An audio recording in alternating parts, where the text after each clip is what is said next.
எல்லாருக்கும் வணக்கம். நான் ஓம் பிரகாஷ் பேசுகிறேன். இது வரைக்கும் நீங்கள் இந்த சேனலை சப்ஸ்கிரைப் பண்ணிக்கோங்க. அது மட்டும் இல்லாமல் பக்கத்தில் இருக்க பெல் பட்டனையும் கிளிக் பண்ணி வச்சுக்கோங்க. அப்போ தான் நம்ம சேனலில் போகிற எல்லா வீடியோஸும் வந்து உங்களுக்கு நோட்டிஃபிகேஷனில் காமிக்கும். மேலும் ஜோதிடம் சம்மந்தமாக உங்கள் சொந்த ஜாதகத்தை பற்றி ஏதாவது கேள்வியோ அல்லது சந்தேகமும் இருந்துச்சு அப்படின்னா கீழே கமெண்ட் பாக்ஸில் கமெண்ட் பண்ணுங்கள். முடிஞ்ச வரைக்கும் எல்லா கமெண்ட்ஸ்க்கும் நான் ரிப்ளை பண்ணுறேங்க. அது மட்டும் இல்லாமல் உங்களுக்கு வந்து உங்களோட சுய ஜாதகத்தை பற்றி முழுசாக தெரிஞ்சுக்கணும், அஸ்ட்ராலஜி கன்சல்டேஷன் அதாவது ஜோதிடம் சம்மந்தமான ஆலோசனைகளுக்கு கீழே வந்து என்னோடய வாட்ஸ்அப் நம்பர் கொடுத்துருக்கேன். நீங்கள் வந்து அந்த நம்பருக்கு வந்து தொடர்பு கொள்ளலாம். கீழே டிஸ்கிரிப்ஷனில் நம்பர் வந்து கொடுத்துருக்கேங்க.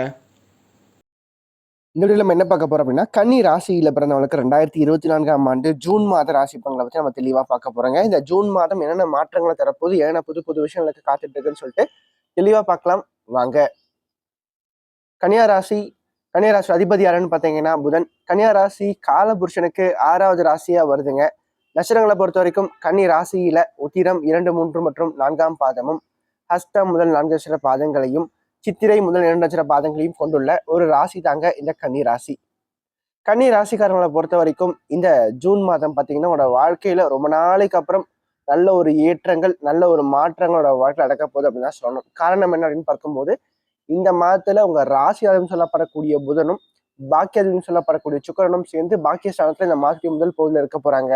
2வது பகுதியில ராசிக்கு 10ஆம் இடமான தொழில் ஸ்தானத்துல சூரியன், புதன், சுக்கிரன் ஆகிய 3 கிரகங்களும் சேர்ந்திருக்க போறாங்க. ஸோ ஃபினான்ஷியலா பார்த்தீங்கன்னா இந்த காலகட்டம் ரொம்ப நல்ல ஒரு காலகட்டமா கண்டிப்பா இருக்க போது.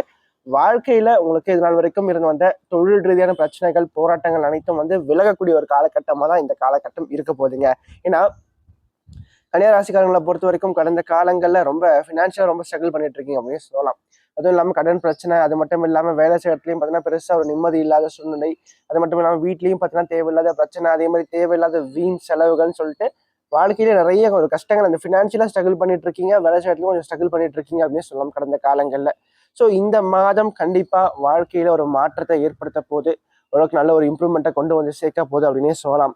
அதோடு மட்டும் இல்லாம இந்த மாதத்திய முதல் பகுதியில தர்ம கர்மாதிபதி யோகம் அப்படின்ற யோகம் வேலை செய்ய போதுங்க. கண்டிப்பா இந்த காலகட்டம் வாழ்க்கையில நிறைய அதிர்ஷ்ட வாய்ப்புகளை கொண்டு வந்து சேர்க்க போகுது. 3ஆம் இடமான தைரிய வீரிய முயற்சி ஸ்தானத்தை குருவும் பார்க்கிறார், சுக்கிரனும் பார்க்கறதால இந்த காலகட்டத்தில் எடுக்கின்ற முயற்சிகள் கண்டிப்பா வெற்றி பெறுங்க.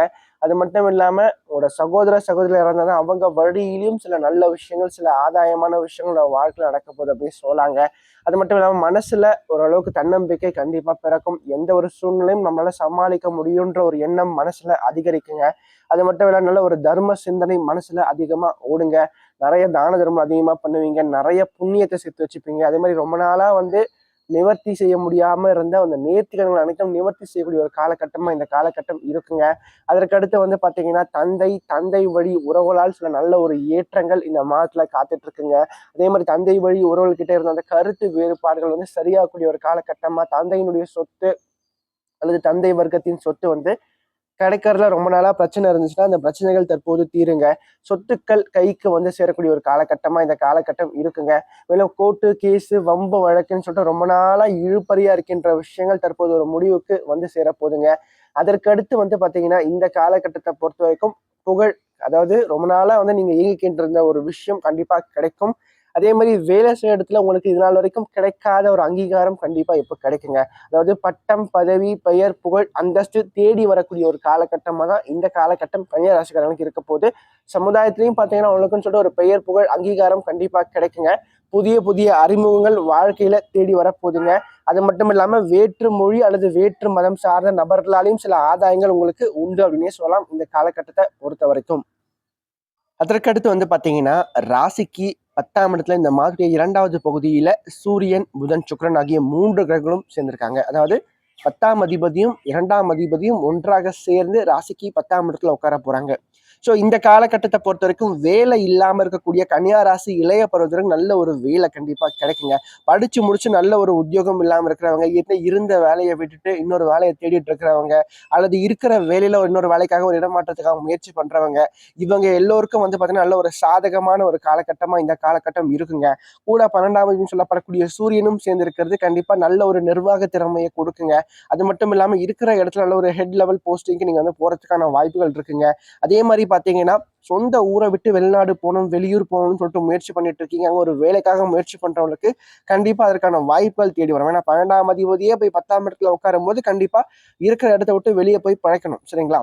ஸோ அதனால வந்து கண்டிப்பா இந்த காலகட்டம் வெளிநாடு போறதுக்கு நல்ல ஒரு உகந்த ஒரு காலகட்டமா இருக்குங்க. குறிப்பா வேலை ரீதியா படிக்கிறதுக்கு இது சம்பந்தப்பட்ட விஷயத்துக்காக நீங்க வந்து வெளிநாடு போகணும்னு முயற்சி பண்ணீங்கன்னா கண்டிப்பா இந்த காலகட்டம் நல்ல ஒரு சாதகமான ஒரு காலகட்டமா தான் உங்களோட வாழ்க்கையில இருக்க போகுது அப்படின்னு சொல்லலாம். முடிஞ்ச வரைக்கும் இந்த காலகட்டம் நல்லபடியா பயன்படுத்திங்க. ஏன்னா ஃபினான்ஷியலா பார்த்தீங்கன்னா நல்ல ஒரு காலகட்டமா இருக்குங்க. பொருளாதார ரீதியா நல்ல ஒரு ஏற்றத்தை கண்டிப்பா கொடுக்க போகுது அப்படின்னு சொல்லலாம். ஏன்னா வேலையில நல்ல ஒரு நிரந்தர தன்மை கண்டிப்பா கிடைக்க போகுது.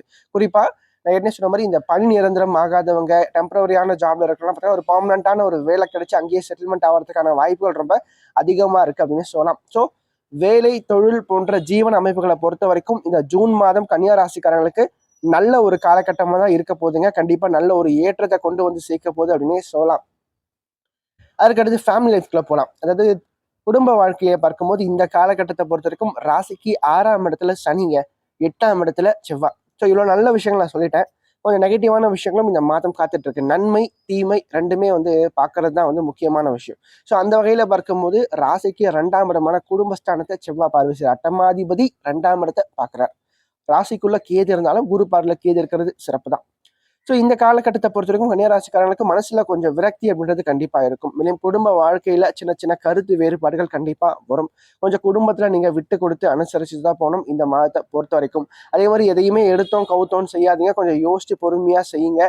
டக்கு டக்குன்னு வார்த்தையை விடாதீங்க. குறிப்பா யாகாவாராயினும் நாகாக்கன்னு சொல்லியிருக்காங்க, சரிங்களா? அது மாதிரி நீங்க யாரா இருந்தாலும் முடிஞ்ச வரைக்கும் பார்த்தீங்கன்னா குடும்பத்துல இருக்கும்போது கொஞ்சம் பேசுற வார்த்தையில கொஞ்சம் கவனம் தேவை. அதே மாதிரி வேலை செய்யற இடத்துலயும் பார்த்தீங்கன்னா பேசும்போது கொஞ்சம் வார்த்தையை பார்த்து பயன்படுத்துங்க. கோவத்துல வந்து என்ன பேசுறதுனே தெரியாம வார்த்தையை வந்து விட முயற்சி பண்ணாதீங்க தயவு செஞ்சு. மேலும் இந்த காலகட்டத்தை பொறுத்த வரைக்கும் கொஞ்சம் வந்து பண ரீதியா பாத்தீங்கன்னா ஃபினான்ஷியலா நல்ல ஒரு ஏற்றத்தை கொடுத்தாலும் கூட குடும்ப வாழ்க்கையில கொஞ்சம் பிரச்சனைகளை இந்த மாதம் வந்து ஜூன் மாதம் வந்து கன்னியா ராசிக்காரங்களுக்கு கொஞ்சம் கொடுக்குது. அப்போ கொஞ்சம் குடும்ப வாழ்க்கையில இருக்கக்கூடியவங்க அந்த குடும்ப வாழ்க்கையில கொஞ்சம் விட்டு கொடுத்து போகணும், அனுசரிச்சு போகணும் இந்த மாதத்தை பொறுத்த வரைக்கும். அதே மாதிரி 7ஆம் அதிபதியே போய் பாக்கியத்துல உட்காந்துருக்கான வாழ்க்கை துணையாரால நிறைய நல்ல விஷயங்கள் உங்களுக்கு நடக்கும். ஆனா உங்களால அவங்களுக்கு வந்து பாத்தீங்கன்னா சில பிரச்சனைகள் தான் வந்து கண்டிப்பா காத்துட்டு இருக்கு அப்படின்னு சொல்லலாம். ஸோ அப்ப இந்த மாதத்தை பொறுத்த வரைக்கும் அதாவது உங்க வாழ்க்கை துணையாருக்கு ஏதாவது வேலை இல்லை, அதாவது அவங்க வேலை இல்லாம ரொம்ப நாளா வீட்டுல இருக்காங்க, ஏதாவது ஜாப்காக ட்ரை பண்றாங்கன்னா கண்டிப்பா அவங்களுக்கு வேலை வாய்ப்புகள் கண்டிப்பா கிடைக்கும். ஸோ இப்ப ட்ரை பண்ண சொல்லுங்க, கண்டிப்பா கிளிக் ஆகுங்க. ஆனா ஃபினான்ஷியலா நல்ல ஒரு ஏற்றத்தை இந்த மாதம் கொடுத்தாலும் கூட கொஞ்சம் குடும்ப வாழ்க்கையில சண்டைகளை கொடுக்கறதுக்கான வாய்ப்புகளை கொஞ்சம் விட்டு கொடுத்து போங்க, அனுசரிச்சு போங்க கன்னியா ராசிக்காரங்களே. அதற்கடுத்து 6ஆம் இடத்துல சனி, ஏற்கனவே சொன்ன மாதிரி 6ஆம் இடத்து சனி நிறைய பேர் வந்து கேட்ட கேள்வி என்னன்னா, 6ஆம் இடத்துல சனி வந்தா நல்லது பண்ணுமே சார், ஏன் வந்து நீங்க நல்லது பண்ணாதுன்னு சொல்றீங்களே அப்படின்னு சொல்லிட்டு நிறைய பேர் கேட்டிருந்தீங்க. ஸோ கேட்ட உங்களுக்கான ஒரு பதில் நல்லா கேட்டுக்கங்க. இந்த பாவகிரகங்கள் அப்படின்னு சொல்லப்படக்கூடிய சனி, செவ்வாய், ராகு, கேதுக்கள் இவங்க வந்து உபஜயஸ்தானம் சொல்லப்படக்கூடிய 3, 6, 10, 11. ஸோ இந்த இடங்களுக்கு வரும்போது கண்டிப்பா நன்மைகளை செய்வாங்க அப்படின்னு சொல்லிட்டு ஒரு பொதுவான ஒரு விதி இருக்கு. இது பொது விதி தான், சரிங்களா? ஸோ இப்போ வந்து இந்த இடத்துல ஒரு ஒரு கிரகம் தன்னுடைய வீட்டுக்கு ஆதிபத்தியம் பெற்று அந்த வீட்டுல வந்து அமரும் போது கண்டிப்பா அந்த வீட்டுடைய பலன் அதிகமா செய்யும். மற்ற லக்னங்களுக்கு சனி வந்து 6ஆம் இடத்துக்கு வரும்போது நன்மையான விஷயங்களை கண்டிப்பா அதிகமா கொடுப்பார். ஆனா இந்த கன்னி, சிம்மம், இந்த ராசி லக்னம் இந்த ரெண்டுத்துல எது பிறந்தாலும் சரிங்க, இந்த கன்னி சிம்மத்துக்கு மட்டும் சனி வந்து 6ஆம் அதிபதியா வருவார், சரிங்களா? அவர் வந்து 6ஆம் இடத்துல வலுக்கும் போது கண்டிப்பா நல்ல விஷயங்களை அதிகமா கொடுக்க மாட்டார். ஏன்னா அவர் வந்து அவரோட சொந்த வீட்டுக்கு வந்திருக்காருங்க. இப்போ நீங்க உங்க வீட்டுக்கு போனா நீங்க எவ்வளவு கம்ஃபர்டபுளா இருப்பீங்க? உங்க வீட்டுல என்ன பொருள் இருக்கோ அதை தான் வந்து மற்றவங்க கிட்ட நீங்க கொடுக்க முடியும். யாராச்சும் கேட்டா கூட எனக்கு இது வேணும் அது வேணும்னு கேட்டா கூட உங்ககிட்ட என்ன இருக்கோ அதுதான் நீங்க கொடுப்பீங்க. அதாவது என்கிட்ட வந்து வீடு வாஷிங் மிஷின் இருக்கு, ஃப்ரிட்ஜ் இருக்கு, மிக்சி இருக்குன்னு சொல்லிட்டு இது மட்டும் தான் வச்சிருக்கீங்க வீட்டுல. உங்ககிட்ட போயிட்டு ஏர் கூலர் இருக்கான்னு கேட்டா கண்டிப்பா உங்ககிட்ட ஏர் கூலர் இருக்காது, கொடுக்க முடியாது. அதே மாதிரிதான் 6ஆம் இடத்துல என்ன இருக்கு? கடன், நோய், எதிரி, இந்த 3 விஷயம் தான் இருக்கு. அதே மாதிரி நல்ல ஒரு வேலை, அந்த அடிமை வேலையும் 6ஆம் இடம் தான். ஸோ இந்த 4 விஷயங்கள் தான் அந்த 6ஆம் இடத்துல ஒளிஞ்சிட்டு இருக்கு. அப்போ நீங்க போய் அந்த இடத்துல அவர் என்ன கொடுப்பார்? கடனை கொடுப்பார், நோயை கொடுப்பார், எதிரியை கொடுப்பார். அவர் வீட்டுக்கு அவர் போகும்போது அவர்கிட்ட அதான் இருக்கும், வேற எதுவுமே இருக்காது. ஸோ அப்படிப்பட்ட ஒரு தன்மையில அவரால் அதுதான் அதிகமா கொடுத்த முடியும். அப்போ நிறைய கன்னியா ராசிக்காரங்களுக்கு இன்றைய காலகட்டத்தில் கண்டிப்பா கடன் பிரச்சனை இருக்கும், ஆரோக்கியத்துல கொஞ்சம் பிரச்சனை இருக்கும், அதே மாதிரி எதிர்ப்புகள் கண்டிப்பா இருக்கும். வேலை இடத்துல பாத்தீங்கன்னா உங்களுக்கு பிடிக்காதவங்களுடைய கைகள் கண்டிப்பா ஓங்கிட்டு இருக்கும். ஸோ இந்த மாதிரியான விஷயங்களை நிறைய கன்னியா ராசிக்காரங்க இன்றைய காலத்துல கஷ்டப்பட்டுட்டு இருக்கீங்க. அது மட்டும் இல்லாம 8ஆம் இடத்துல செவ்வாயும் இப்போ வந்து இந்த மாதம் வந்து வலுத்து உட்காந்துருக்காரு. அப்போ கண்டிப்பாக வந்து வேலை ஸ்டேட்டில் நீங்கள் வந்து கண்டிப்பாக சாதிப்பீங்க. 10ஆம் அதிபதி வலுத்து உட்காந்துனா நீங்கள் கண்டிப்பாக சாதிச்சிருவீங்க. ஆனால் கொஞ்சம் கஷ்டங்கள், பிரச்சனைகள், போராட்டங்களுக்கு பிறகுதான் உங்களுக்கு வெற்றி அப்படின்றது இந்த மாதத்தில் இருக்குது. அதே மாதிரி கொஞ்சம் ஆரோக்கியத்தில் நீங்கள் கவனம் எடுத்துங்க கன்னியாராசிக்காரங்களே. கொஞ்சம் வண்டி வாகனம் ஓட்டும் போதும் கொஞ்சம் கவனம் நீங்கள் அதிகமாக எடுத்துக்கணும் இந்த மாதத்தை பொறுத்த வரைக்கும். பட் என்ன இருந்தாலும் ராசிநாதன் சொல்லப்படக்கூடிய புதன் வந்து வலுவாதாங்க இருக்காரு. ஸோ எவ்வளவு பிரச்சனை வந்தாலும் கண்டிப்பா அதை சமாளிச்சு ஜெயிச்சு நீங்க இந்த மாதத்தை வெற்றி கொள்வீங்க அப்படின்னு சொல்லலாம். அதற்கடுத்து சந்திராசிரமத்தில் பொறுத்த வரைக்கும் இந்த ஜூன் மாதம் 1ஆம் தேதி விடியற் காலை 1:40 மணி முதல் ஜூன் மாதம் 5ஆம் தேதி காலை 4:40 வரைக்கும் சந்திராசிரமம் இருக்கு. இந்த காலகட்டங்களில் சந்திரன் உங்க ராசிக்கு 8ஆம் இடத்துல போய் மறைவார். சரிங்களா? ஸோ இந்த நாட்கள்ல மட்டும் கொஞ்சம் பண ரீதியான பிரச்சனைகள் கண்டிப்பா இருக்கும். பணம் கொடுக்கல் வாங்கல் விஷயத்துல கொஞ்சம் கவனம் எடுத்துக்கங்க. அதே மாதிரி 8ஆம் இடத்துல இருந்து செவ்வாயும் வலுத்துனால கூட சந்திரனும் போய் சேரும்போது என்ன ஆகுனா இந்த காலகட்டங்களில் மனக்குழப்பங்கள் கொஞ்சம் அதிகமா இருக்கும். வண்டி வாகனம் ஓட்டும் போது கொஞ்சம் கவனம் அதிகமா எடுத்துக்கங்க. சரி, முக்கியமான விஷயங்கள் எடுக்கிற மாதிரி இருந்தால் இந்த காலத்தை தவிர்க்கிறது சிறப்பா இருக்கும். ஏன்னா சந்திரன் 8ல போய் மறையும் போது கூட அட்டமாதிபதியும் சேர்ந்திருக்கிறதுனால கண்டிப்பா மனக்குழப்பங்கள் தான் அதிகமா இருக்கும். ஸோ அப்போ வந்து தெளிவான ஒரு மனநிலை கண்டிப்பாக இருக்க மாட்டீங்க. ஸோ எடுக்கிற முடிவும் சரியா வராது. அதே மாதிரி அதிர்ஷ்டமான நாட்கள் அப்படின்னு பார்க்கும்போது ஜூன் மாதம் 13, 14, 15ங்க.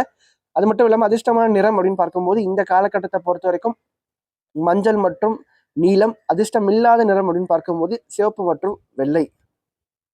இந்த வீடியோ உங்களுக்கு பிடிச்சிருந்துச்சுன்னா லைக் பண்ணுங்கள், கமெண்ட் பண்ணுங்கள். அது மட்டும் இல்லாமல் உங்களோட ஃப்ரெண்ட்ஸுக்கும் சரி உங்களோட ஃபேமிலிக்கும் இந்த வீடியோ ஷேர் பண்ணுங்கள். ஏன்னா அவனோட வாழ்க்கையில் கண்டிப்பாக ஒரு மாற்றத்தை ஏற்படுத்தக்கூடிய வகையில் இந்த வீடியோ இருக்கும். குறிப்பாக சொல்லப்போனால் கஷ்டத்தில் இருக்கக்கூடியவங்களுக்கு இந்த வீடியோ ஷேர் பண்ணுங்கள். அவனோட வாழ்க்கையில் ஒரு தன்னம்பிக்கை ஊட்டுறதுக்காகவும் ஒரு மாற்றத்தை ஏற்படுத்தும் வகையில் இந்த வீடியோ நிச்சயமாக அவனோட வாழ்க்கையில் அமையும்.